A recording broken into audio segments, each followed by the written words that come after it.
Shalom, puji Tuhan. Hari ini senang sekali kita boleh ketemu kembali dalam ibadah online JKI OFC. Mungkin Anda bertanya, kok hari ini sendiri aja Pak? Ya, karena sesuatu dan yang lain hal, sehingga hari ini saya hanya sendiri dan bersama dengan Tuhan tentunya, dan bersama dengan Anda yang ada di rumah. Dan saya percaya hari ini semua kita tetap diberkati, asal kita mau sungguh-sungguh menyembah Dia, ya, muliakan Dia di dalam hadirat Tuhan. Dimanapun Anda berada, saya percaya hadirat Tuhan menjangkau Anda hari ini. Yang percaya katakan amin. Sekali lagi, lebih keras lagi, katakan amin, amin, amin. Puji Tuhan, puji Tuhan.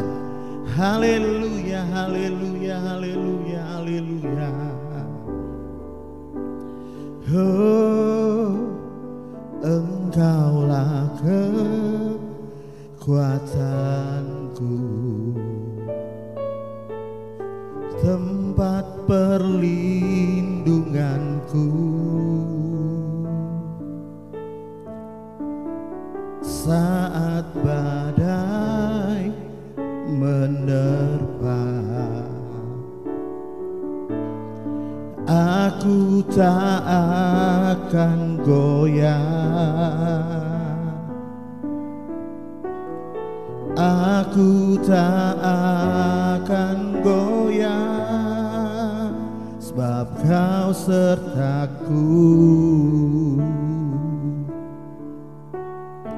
Mari dari awal lagi sama-sama katakan, Engkaulah kekuatanku,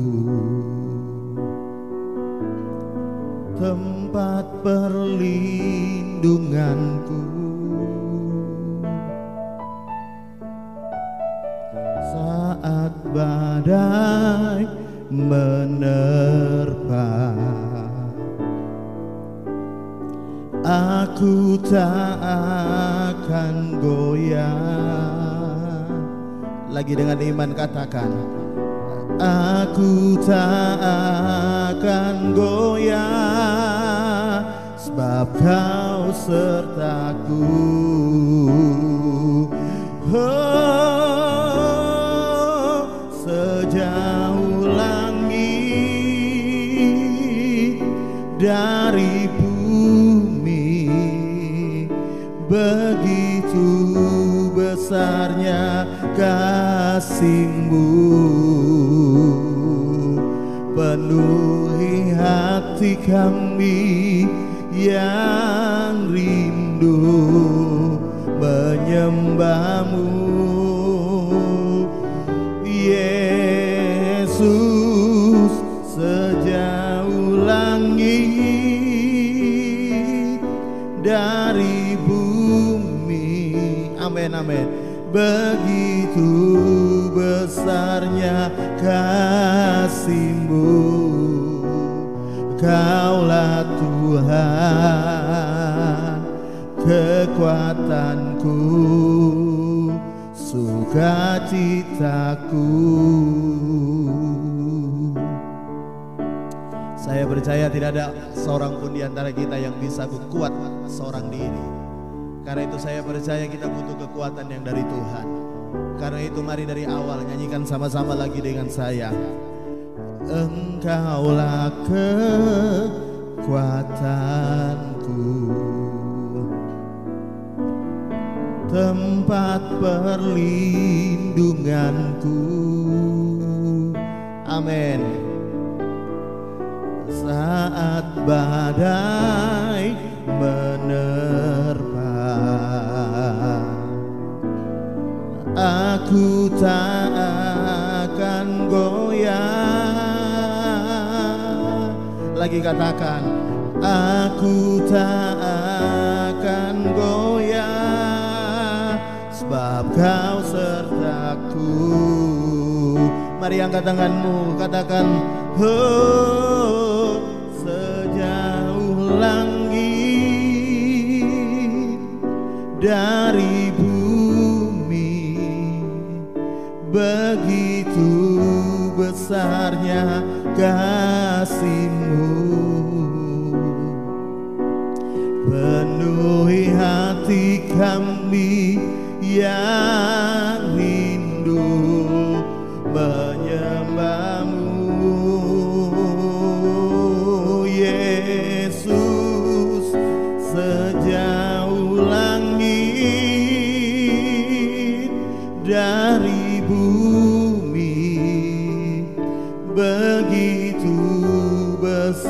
besarnya kasih-Mu.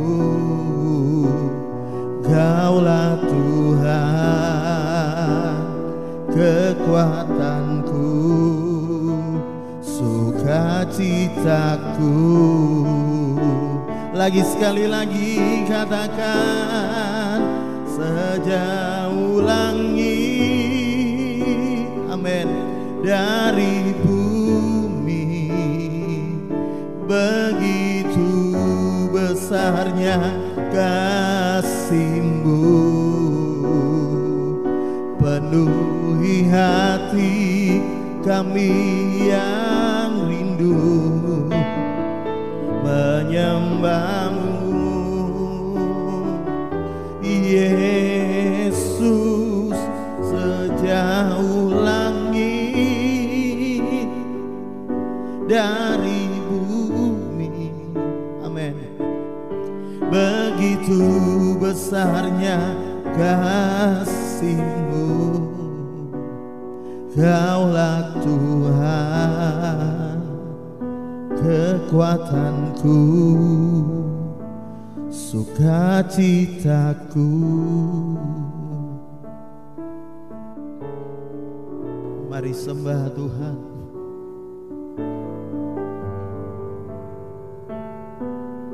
Mari yang di rumah sembah Tuhan. Haleluya, haleluya. Oh, haleluya.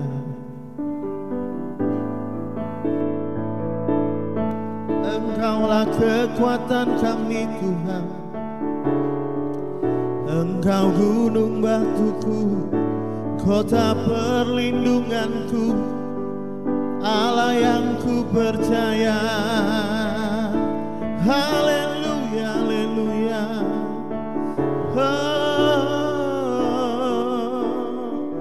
Haleluya, haleluya, haleluya. Haleluya. Kami sembah Tuhan. Haleluya, haleluya.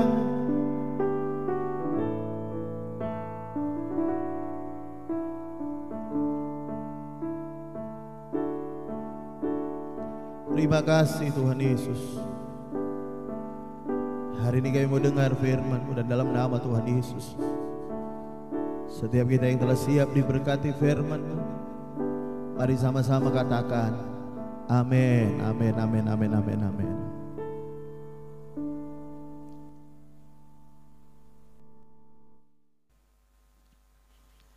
Puji Tuhan, shalom. Mari kita mau belajar Alkitab sama-sama. Buka dalam 1 Korintus pasal yang ke-10. Kita baca di ayat 13. Ada satu pesan Tuhan yang saya mau sampaikan, dan hari ini saya percaya semua kita sudah tahu, tapi mari kita mau belajar kembali. 1 Korintus 10 ayat 13 berkata demikian.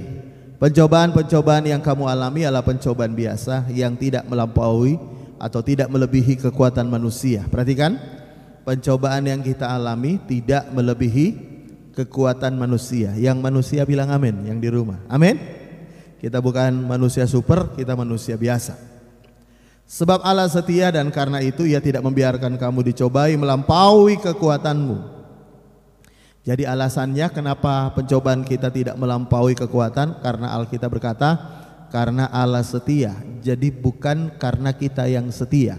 Banyak orang berkata, Pak, karena saya setia makanya saya ini hadapi pencobaan yang enteng-enteng, Pak. Makanya orang-orang yang gak setia itu mereka hadapi pencobaan yang besar, yang berat, Pak. Alkitab tidak pernah berkata begitu. Apa yang membuat kita mengalami pencobaan yang biasa yang tidak melampaui kekuatan kita, itu bukan karena kita yang setia, tapi Alkitab berkata karena Allah yang setia. Saya bisa dengar kata amin? Nah, pada waktu kamu dicobai, Tuhan yang setia itu Ia akan memberikan kepadamu jalan keluar sehingga kamu dapat menanggungnya. Yang percaya firman Tuhan sama-sama katakan amin. Nah, sekali lagi saya mau berkata, pencobaan yang kita alami Tuhan berkata tidak melampaui kekuatan. Pencobaan tidak melebihi kekuatan manusia. Nah, tapi beberapa orang mungkin berkata begini, Pak, Bapak nggak tahu aja apa yang saya alami. Yang saya alami ini melampaui kekuatan saya, Pak. Masalah saya melampaui kekuatan saya. Persoalan saya, waduh Pak, saya sudah nggak kuat. Kenapa? Karena melampaui kekuatan saya, ya. Nah, kalau Anda berkata demikian, tentunya ada penyebabnya. Kenapa Anda merasa? Sekali lagi, kenapa Anda merasa? Meskipun pada kenyataan yang sebenarnya pencobaanmu tidak melampaui kekuatanmu, tapi kenapa Anda merasa? Ya, sekali lagi merasa, saya katakan merasa karena kenyataannya tidak, ya. Nah, ada hal-hal yang perlu Anda perhatikan sehingga Anda itu betul-betul tahu bahwa sebenarnya pencobaan Anda tidak melampaui kekuatanmu, ya. Nah, ada beberapa hal. Yang pertama adalah begini, ya. Kalau saudara baca dalam Alkitab, saya tidak perlu baca dalam Alkitab, tapi ada ditulis ada 2 orang lumpuh dicatat dalam Alkitab. Yang pertama, orang lumpuh di Kapernaum yang digotong oleh 4 orang dalam Injil Markus pasal 2, baca di rumah ya. Dan ada orang lumpuh yang ada di kolam Bethesda yang 38 tahun. Saudara baca juga dalam Injil Yohanes pasal yang kelima, ya. Nah, kalau saudara tahu 2 orang ini sama-sama lumpuh, tapi ada yang lumpuh 38 tahun, tapi ada yang lumpuh Alkitab tidak mencatat berapa lama, tapi yang membedakannya adalah begini. Orang lumpuh di Kapernaum yang digotong oleh 4 orang, tentunya dia memang mengalami masalah, dia lumpuh.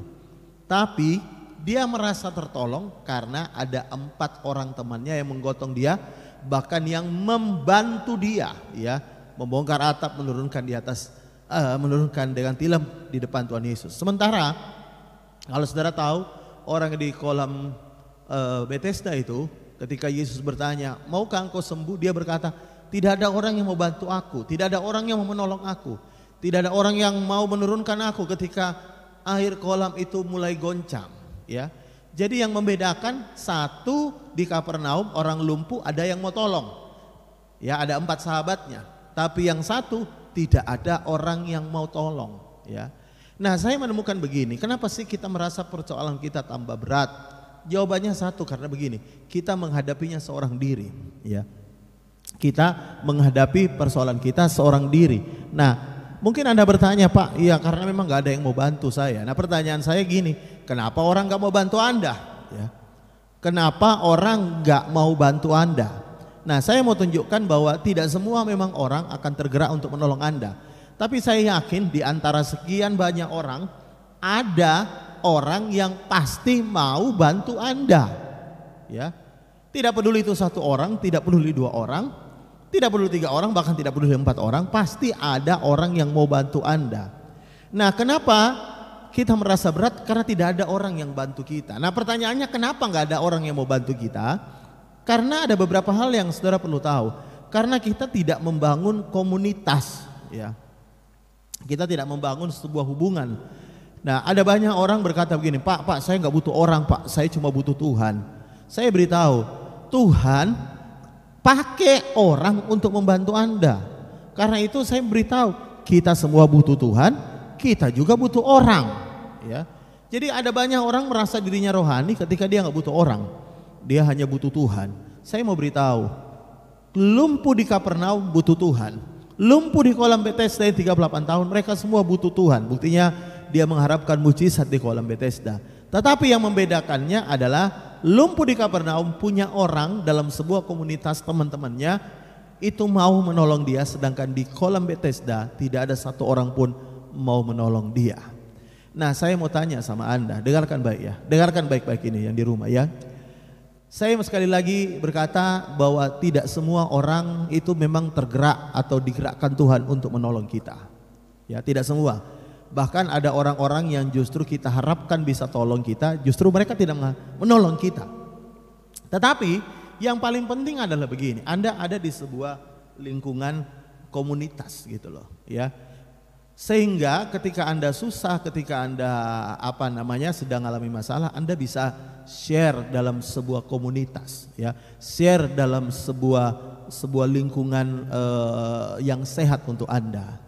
Nah, masalahnya hari ini adalah khususnya di masa pandemi ini ada banyak orang kehilangan komunitas, ya.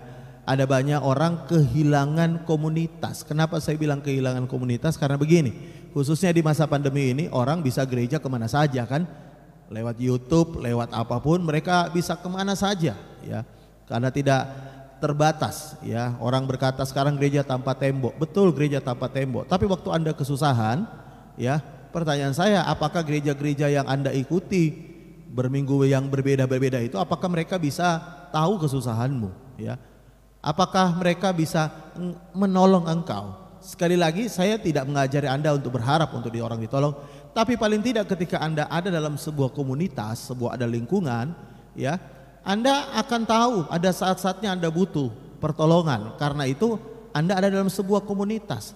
Dan seringkali orang pandang enteng hal-hal ini. Kenapa? Karena mereka merasa saya butuh Tuhan dan saya bisa ketemu Tuhan di mana saja, di gereja apa saja. Betul, Anda bisa ketemu Tuhan di mana saja, di gereja apa saja. Anda bisa diberkati lewat gereja apa saja. Tapi masalahnya yang paling penting adalah Anda harus ada di sebuah komunitas. Sekali lagi saya perlu garis bawahi, saya tidak melarang Anda mau ikut ibadah dimanapun. Bahkan beberapa teman-teman kita ini mungkin bukan gereja jemaat OFC, tidak masalah, saya senang Anda bisa ikut ibadah bersama dengan kami ya. Tapi paling tidak ketika Anda ikut ibadah, maka Anda harus terlibat dalam sebuah komunitas ya. Makanya tidak heran begini ya, saudara tahu ya, orang-orang yang tidak terlibat dalam komunitas, terlibat dalam sebuah gereja lokal, biasanya begini, mereka hanya butuh gereja, butuh teman-teman itu, apalagi butuh pendeta ya, pada saat ada kematian, pada saat ada pernikahan, ada saat Pak tolong Pak, ini anak saya mau nikah Pak, tidak ada yang mau berkati Pak, tolong Pak di gereja. Nah padahal mereka tidak pernah terlibat, tidak pernah ada, tidak pernah hadir. Saya sebagai gembala, saya akan siap melayani siapa saja ya yang butuh pertolongan. Tetapi bisakah Anda berpikir bahwa Anda suatu saat juga butuh orang lain? Nah pada saat Anda tahu bahwa Anda butuh orang lain, kenapa Anda tidak melibatkan dirimu dalam sebuah komunitas ya, dalam sebuah lingkungan? Nah jadi Anda bukan hanya bisa share susahmu, karena kalau Anda cuma tiap hari share susahmu ke orang, orang juga lama-lama akan bosan ya. Sekali-sekali bukan hanya share susahmu ke orang, share berkatmu ke orang. Saya bisa dengar kata amin yang di rumah ya. Kadang-kadang Anda cuma cerita susahmu ke orang, lama-lama orang juga bosan dengar. Tapi kalau sekali-sekali Anda kirim berkat ke orang, itu akan berbeda ya. Karena itu hari ini saya mau tunjukkan kepada saudara ya. Kenapa Anda merasa berat? Karena Anda sendiri. Anda merasa, aduh Pak saya sendiri. Nah kenapa Anda sendiri? Mungkin Anda tidak ada dalam sebuah komunitas anak-anak Tuhan yang bisa saling menolong. Paling tidak saya beritahu, ada orang-orang yang mendoakan Anda ya. Nah karena itu Anda harus terlibat dalam sebuah komunitas ya. Khususnya di masa pandemi ini ada banyak orang lepas dari komunitas ya.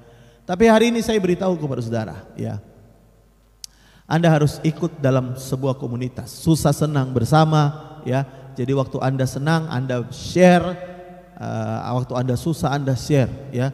Jangan waktu diberkati menengai diam aja ya. Tapi waktu susah share kemana-mana, belum tentu orang mau dengar gitu loh. Nah karena itu hari ini yang pertama adalah kenapa orang rasa berat? Karena orang sendiri. Coba kalau Anda ada dalam sebuah lingkungan yang saling menguatkan Anda, saya percaya ada kekuatan dari teman-teman seiman, serohani yang akan menopang Anda dalam doa, memberikan dukungan, memberikan support, memberikan kekuatan yang luar biasa dalam hidup Anda. Saya meskipun saya gembala, saya tetap butuh komunitas. Ada teman-teman saya itu yang ketika saya mungkin lagi lemah atau saya lagi goncang dalam banyak hal, saya ada komunitas yang mereka bisa menguatkan saya ya, dari teman-teman. Nah karena itu khususnya bagi jemaat OFC ya, jangan lepas dari komunitas ya.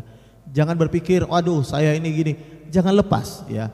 Ayo tetap terikat dalam sebuah komunitas, khususnya untuk Anda yang ada di grup WhatsApp atau OFC. Ayo semakin libat lagi ya. Jangan saya cuma dengar berita kesusahan, tapi berita-berita yang lain sama sekali nggak ada dengar. Ayo terlibat lebih lagi. Karena Anda tidak sendiri, ada orang-orang yang mau mendoakan Anda. Saya bisa dengar kata amin. Sekali lagi saya garis bawahi supaya Anda nggak salah paham ya. Ya, siapapun Anda butuh pertolongan, saya siap membantu Anda. Cuma saya lebih senang juga Anda bukan hanya mau dibantu dalam bentuk pelayanan atau apa, tapi Anda terlibat. Ada bukan hanya saya, tapi ada banyak teman-teman Anda mungkin di lingkungan Anda yang bisa Anda saling ajak dukung doa supaya Anda tidak merasa bebanmu berat meskipun pada kenyataannya tidak melampaui kekuatanmu. Itu yang pertama. Yang kedua saya mau sampaikan, saya sampaikan dua saja supaya Anda nggak lama-lama. Ya. Yang kedua adalah begini, kalau saudara pernah baca Alkitab, ya Tuhan pernah berkata begini, kesusahan sehari, Tuhan berkata begini, janganlah engkau khawatir tentang apapun juga, tentang hari besok, ya dalam Injil Matius 6 ayat 34, lalu Alkitab berkata, karena hari besok punya kesusahannya sendiri, kesusahan sehari cukuplah untuk sehari, ya cukup untuk sehari. Nah yang membuat kita merasa beban kita berat itu karena begini ya, kesusahan sehari, Alkitab berkata kita pikir sehari, ya. Kesusahan sehari cukup untuk sehari. Yang membuat kita rasa berat karena kesusahan 3 tahun, kesusahan 3 tahun, ya maaf, kesusahan 3 tahun kita tanggung sehari, ya. Ada orang-orang anaknya masih SMP, dia udah mikir, khawatir tentang bagaimana anaknya itu nanti kalau kuliah. Anak kita baru kelas 3 SMP, tapi kita udah mikir bagaimana nanti kuliah. Step by step lah ya. Saya tidak berkata Anda nggak perlu mikirin. Alkitab tidak berkata janganlah pikirin hari esok, bukan. Tapi Alkitab berkata jangan khawatir akan hari esok. Ya. Tuhan tidak bilang jangan mikirin, ya cuek aja, bukan. Alkitab tidak berkata begitu. Tapi Alkitab berkata jangan khawatir akan hari besok, ya. Kesusahan sehari cukuplah sehari, ya. Pak gimana nanti Pak tahun 2024 ini Pilpres Pak? Aduh Pak, saya beritahu masih lama, gak usah mikirin Pilpres, ya. Pak gimana Pak nanti ini masih lama, ya. Pak gimana kebutuhan saya Pak, anak saya ini nanti gimana masuk sekolah? Anakmu masih umur berapa? Ya baru 3 bulan. Astaga, baru 3 bulan Anda udah khawatir tentang pendidikannya. Sekali lagi jangan salah paham, ya. Saya tidak berkata jangan mikirin, bukan. Ya, dipikirin dengan khawatir itu berbeda. Dipikirin artinya begini, Anda prepare, ya. Anda mulai mempersiapkan, itu dipikirkan, ya. Tapi bukan dikhawatirkan. Saya bisa dengar kata amin. Karena itu hari ini saya percaya, saya terlalu yakin Tuhan setia. Dia tidak akan pernah membiarkan kita dicobai melampaui kekuatan kita. Kenapa kita merasa berat? Karena kita mikirin yang sudah jauh di sana, ya. Pak gimana Pak ya kalau saya mati nih gimana ya Pak anak-anak saya? Saya mau tanya, ada yang udah mati belum? Belum mati aja. Anda tahu nggak kapan Anda mati? Belum tahu Anda kapan mati. Gak usah pikirin itu, gak usah khawatirkan itu, ya. Bisa jadi belum tentu kan Anda duluan mati, betul gak? Belum tentu. Karena itu hari ini saya mau tunjukkan kepada saudara, ya. Ya. Alkitab berkata kesusahan sehari cukuplah sehari. Ada ibu berkata, Pak gimana ya Pak kalau suami saya mati gimana ya Pak ya? Lalu saya tanya, suaminya gimana sih? Ada sakit? Enggak, sehat-sehat aja Pak, cuma saya khawatir Pak kalau dia mati gimana, ya. Ya belum tentu suamimu yang duluan mati, ya. Betul gak? Ya bisa jadi Anda juga duluan mati, who knows. Tapi saya doakan Anda sehat panjang umur, katakan amin. Ya, tapi yang saya maksudkan kesusahan sehari, Alkitab berkata cukuplah untuk sehari. Pak besok gimana? Besok percayalah Tuhan kita setia. Dia memelihara hidup kita. Dia menyediakan apa yang kita butuhkan. Dia membuka jalan untuk setiap apapun yang kita hadapi untuk hari esok. Tuhan punya solusinya yang sudah Dia siapkan untuk kita. Saya bisa kata amin. Karena itu hari ini saya tidak perpanjang firman Tuhan. Saya berdoa kalau Anda berkata Pak COVID ini berat banget Pak ya. Ya saya percaya tidak ada pencobaan yang diizinkan Tuhan sekali lagi melampaui kekuatanmu. Tetap semangat, gabung dalam komunitas, ikuti komunitas ya. Jadi bukan hanya online gini, gabung dalam komunitas. Jadi Anda dalam komunitas, dan kalau Anda dalam komunitas jangan jadi orang yang cuma share susahmu di komunitas.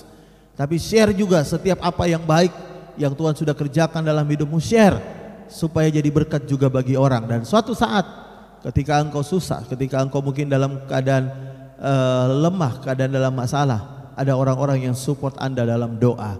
Saya bisa dengar kata amin? Mari kita mau berdoa. Tuhan Yesus, terima kasih hari ini buat berkat anugerah-Mu yang melimpah yang sudah kami terima. Dan hari ini kami mau yakini bahwa tidak ada pencobaan yang melampaui kekuatan kami. Karena itu Tuhan tolong kami dalam setiap keterbatasan kami tahu Tuhan setia. Tuhan menyediakan jalan keluar yang terbaik untuk kami. Dan mari jemaat yang di rumah, buka tanganmu sama-sama, kita siap terima berkat Tuhan. Dalam nama Tuhan Yesus, kami percaya terjadi. Tuhan memberkati engkau dan melindungi engkau. Tuhan menyinari engkau dengan wajahnya dan memberikan engkau kasih karunia. Tuhan menghadapkan engkau dengan wajahnya dan memberikan engkau damai sejahtera. Dalam nama Tuhan Yesus, setiap kita yang percaya terima warisan Anda sulung berkat berporsi, sama-sama katakan amin, amin, amin, amin. Tuhan Yesus memberkati.